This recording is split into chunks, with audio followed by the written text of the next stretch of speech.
Assalamualaikum warahmatullahi wabarakatuh. Halo Nurse, bagaimana kabarnya? Semoga dalam keadaan baik. Pada kesempatan kali ini, Asep Konten akan bukan menjelaskan atau membahas ya, tapi lebih ke berdiskusi atau mereview bersama terkait dengan konsep riset kualitatif.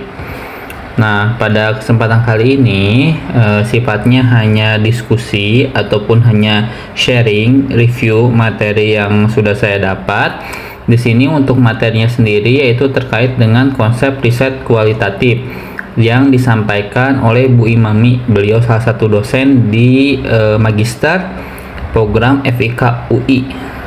Nah, sebelum kita mulai, kita awali dengan basmalah, bismillahirrahmanirrahim. Dan juga untuk nurse sekalian, kalau misalnya suka dengan channel ini jangan lupa like-nya and don't forget to subscribe. Kita mulai ke definisi. Definisi dari riset kualitatif yaitu merupakan riset yang prosesnya bertujuan untuk menjelaskan, memberi pemahaman tentang pola perilaku suatu individu ataupun kelompok.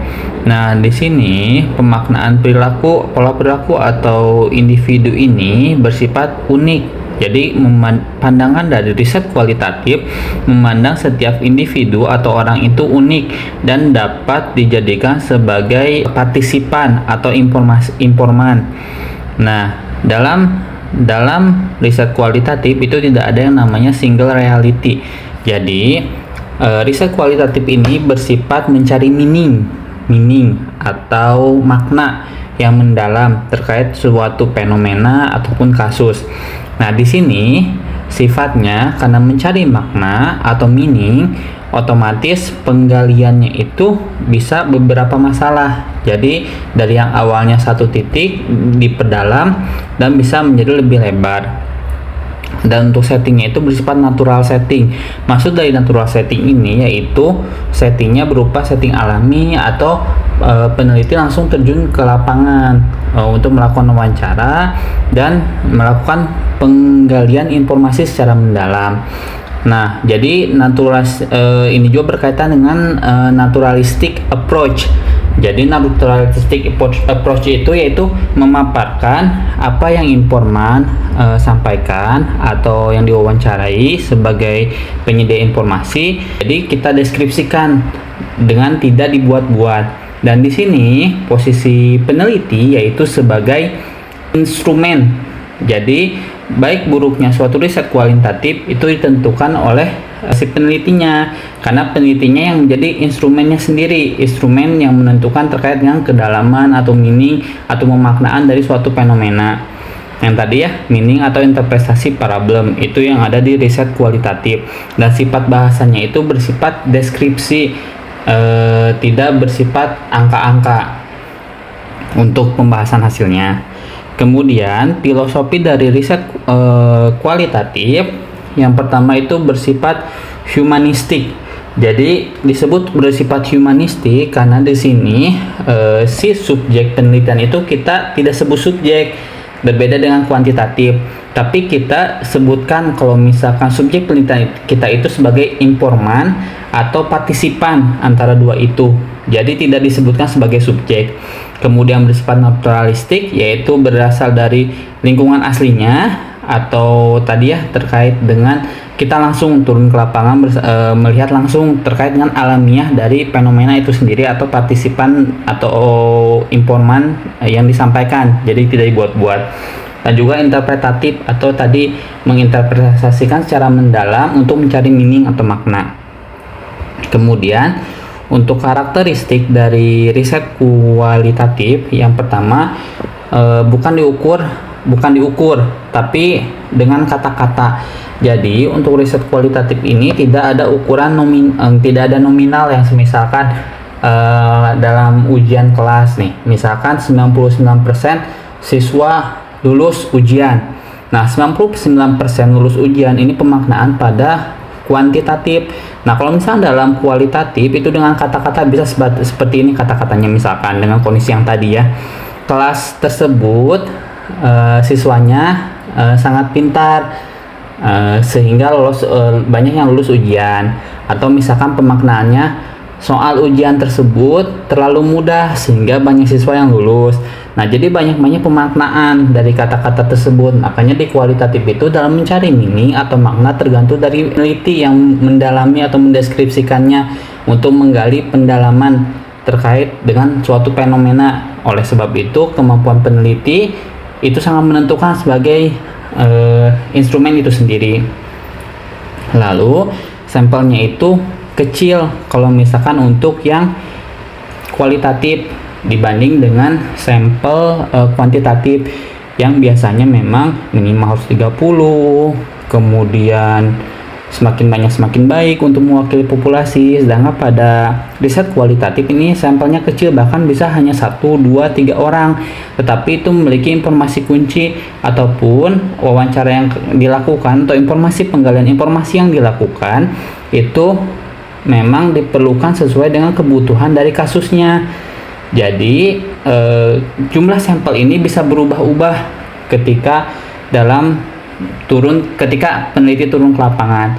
Jadi semisal kita meneliti terkait dengan terkait dengan siswa yang lulus 99%. Kita lihat kenapa bisa terjadi seperti itu.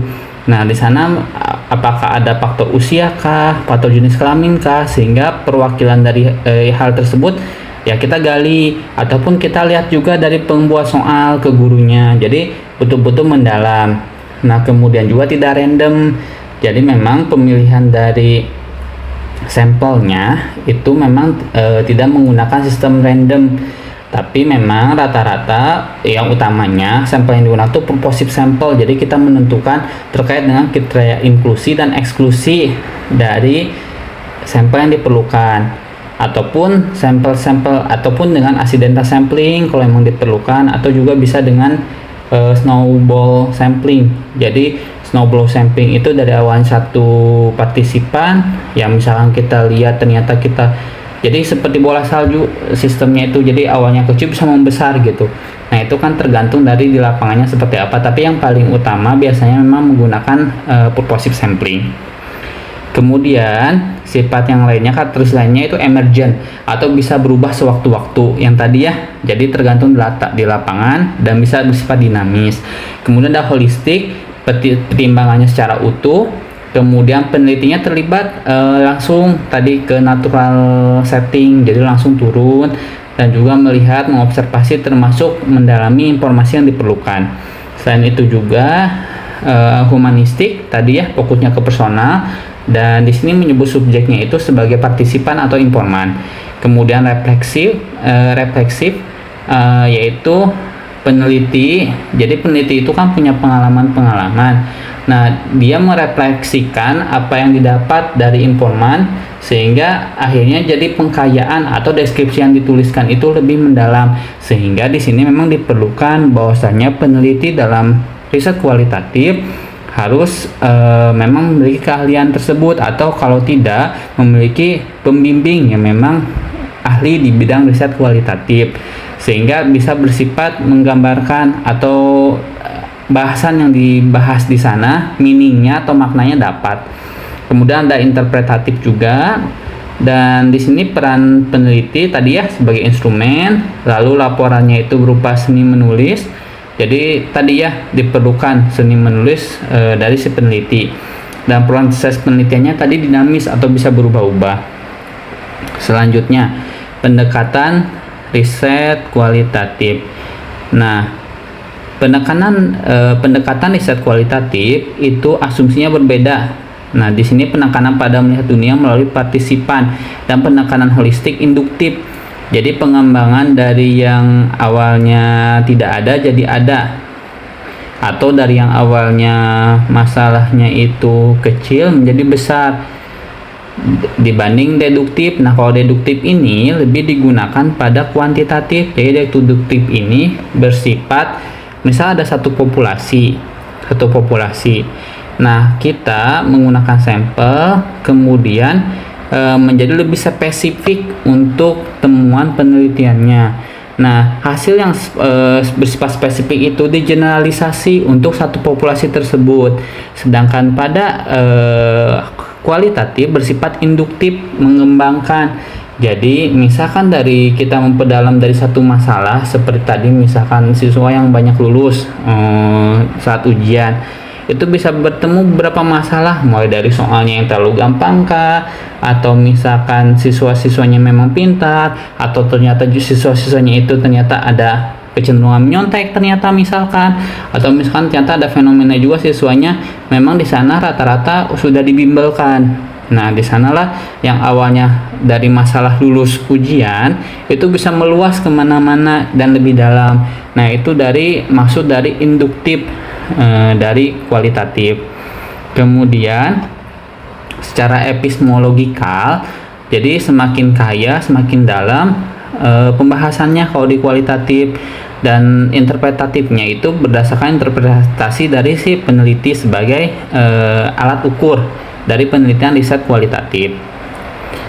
Nah, sekarang kita lihat ya induktif dan deduktif. Nah, ini perbedaannya yang tadi terkait dengan induktif itu yaitu pada riset kualitatif, dan deduktif itu pada riset kuantitatif. Di induktif tadi dari yang awalnya spesifik jadi menjadi general atau melebar polanya. Sedangkan deduktif itu dari teori yang ada, kemudian kita buat hipotesis, kemudian dikumpulkan datanya, dianalisis, dan akhirnya diterima atau tidak si hipotesis tersebut dan diberlakukan pada satu populasi. Jadi yang awalnya umum menjadi lebih spesifik, itu yang deduktif dan lebih ke riset kuantitatif. Selanjutnya kita membedakan antara kuantitatif dan kualitatif. Nah, di sini pada kuantitatif yang pertama yaitu dia mengukur level occurrence. Jadi di sini tuh berupa angka-angka yang muncul. Sedangkan pada kualitatif itu menggali atau memahami atau mencari makna, kedalaman makna atau meaning. Kemudian pertanyaan pada kuantitatif yaitu lebih ke how often, how many. Jadi seberapa sering, seberapa banyak, yang akhirnya keluarnya munculnya angka. Misal 80% orang memakai masker karena ABC, seperti itu. Nah, sedangkan di kualitatif itu lebih ke why. Misalkan orang-orang pakai masker karena ya pertama takut menular, maksudnya takut kena COVID misalkan, atau yang kedua takut menularkan penyakit dan lain sebagainya, dan digali terkait budaya tersebut misal. Nah, kemudian kalau kuantitatif bersifat objektif, sedangkan kualitatif bersifat subjektif. Kemudian kuanti itu bersifat membuktikan hipotesis. Jadi di sini kuanti cenderung memang kebanyakan membuktikan dengan hipotesis, walaupun memang kalau untuk penelitian deskriptif itu tidak pakai hipotesis. Hipotesis itu digunakan kalau misalnya penelitiannya melibatkan dua variabel, ada variabel bebas dan terikat, berhubungan atau enggak. Nah, itu kita buat hipotesis atau dugaan sementara. Dugaan sementara itu kita uji dan kita lihat bagaimana hipotesisnya diterima atau tidak. Sedangkan di kuali kita membuat hipotesis, tapi memang maksud hipotesis di sini kualitatif itu bukan berarti sebelum penelitian kita buat hipotesis, tapi hipotesis yang dibuat di kuali bisa di akhir, tapi memang jarang juga sih yang buat. Jadi intinya kalau kuali lebih ke bagaimana memperkaya meaning atau terkait dengan makna dari suatu fenomena diperdalam. Kemudian selain itu, kalau misalnya kuanti bersifat definitif, sedangkan kualitatif eksplorasi, dan kuanti itu bersifat linear, sedangkan kuali bersifat siklikal. Lalu di sini kalau misalkan terkait dengan critical research-nya, kalau misalkan kuanti itu bersifat positivism, sedangkan kuali bersifat interpretism. Jadi menginterpretasikan, menggambarkan, mendalami langkah positivism yang tadi berupa angka-angka yang munculnya, dan nanti berhubungan dengan induktif versus deduktif yang tadi yang sudah dijelaskan. Lalu di bidang keperawatan, nah kalau misalnya di keperawatan terkait perkembangan riset kualitatif ini memang berkembang di tahun 1970-an, dan Ibu Imami ini salah satu tokoh yang berperan besar dalam pengembangan riset kualitatif ini, karena beliau juga punya terbitan buku untuk riset kualitatif keperawatan. Lalu ada juga tujuan dari riset kualitatif, yaitu yang pertama menemukan pemikiran seseorang, memahami persepsi tentang lingkungan sosialnya, dan juga mendeskripsikan fenomena, dan juga mengenerate teori. Lalu tadi ya, konsep riset dari kualitatif itu bersifat eksplorasi, yaitu bracketing, yaitu memberi kesempatan lebih banyak partisipan untuk bicara. Jadi memang di sini peneliti betul-betul mendalami suatu fenomena atau kasus, itu betul-betul tergantung dari pendalaman informasi dari partisipannya. Jadi benar-benar bracketing, memberi kesempatan lebih kepada partisipan atau informan. Nah, di sini peneliti tetap diperlukan membuat pedoman, tapi dalam pelaksanaannya ini bisa menyesuaikan ketika di lapangan kalau semisal memang ditemukan data-data baru. Kemudian selain itu terkait dengan partisipan ini yang tadi ya, jangan disebut subjek tapi disebut sebagai partisipan atau informan, karena kualitatif itu bersifat humanistik. Dan juga sampling yang digunakan lebih ke purposive sampling yang paling utama, yang tadi yang menentukan kriteria inklusinya dan kriteria eksklusinya. Lalu evaluasi yang dilakukan yang pertama yaitu terkait dengan credibility, terkait akurasinya, kemudian defendability, stabilitas datanya dengan perubahan waktu atau kondisi. Jadi dari perubahan waktu atau kondisi itu tetap stabil atau tidak. Kemudian ada transferability, di setting lain atau di populasi lain atau di konteks berbeda itu bisa dipakai atau tidak. Dan selanjutnya juga confirmability, yaitu bagaimana objektivitas datanya, termasuk penelitian lain setuju atau tidak. Nah, di sini maksudnya itu objektivitas ini lebih ke kita mengklarifikasi di penelitian yang lain apakah sama atau tidak, tapi di sini sifatnya peneliti ini tidak mengutamakan literatur, tapi lebih mengutamakan temuan dari hasil penggalian meaning dengan kepartisipannya itu yang lebih utama.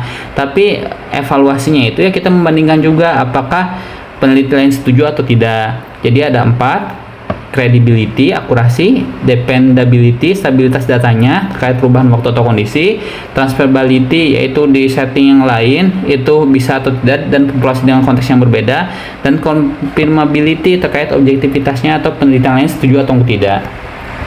Lalu terkait settingnya yaitu ada yang namanya informant driven, di mana di sini sifatnya itu informan mengajari dan jadi sumber utama.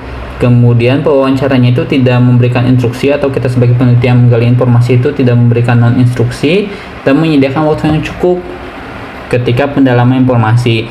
Kalau semisal ketika kita melakukan in-depth wawancara atau wawancara mendalam ternyata pasiennya menangis misalkan dan tidak bisa meneruskannya, kita jangan memaksa dan kita kontrak waktu untuk di waktu selanjutnya. Ada juga istilah di riset kualitatif itu saturasi. Saturasi itu yaitu terkait dengan besarnya partisipan yang diperlukan. Nah, itu penulis yang memutuskan sesuai dengan temuan di lapangan. Nah, itu dia terkait dengan konsep kualitatif. Paling itu yang dapat saya sampaikan. Sekali lagi ini hanya bersifat review bersama. Tetapi jika memang ada yang perlu diluruskan, sekali lagi boleh untuk manfaatkan kolom komentar, atau kalau misalnya ada yang ditambahkan juga boleh disampaikan di kolom komentar. Ini sekali lagi sifatnya hanya berupa seperti sharing atau diskusi bersama saja dan mereview terkait pemahaman saat saya mendapat materi ini di kuliah, ya di magister. Sekali lagi terima kasih atas perhatiannya, semoga bermanfaat. Sampai jumpa di kesempatan selanjutnya. Wassalamualaikum.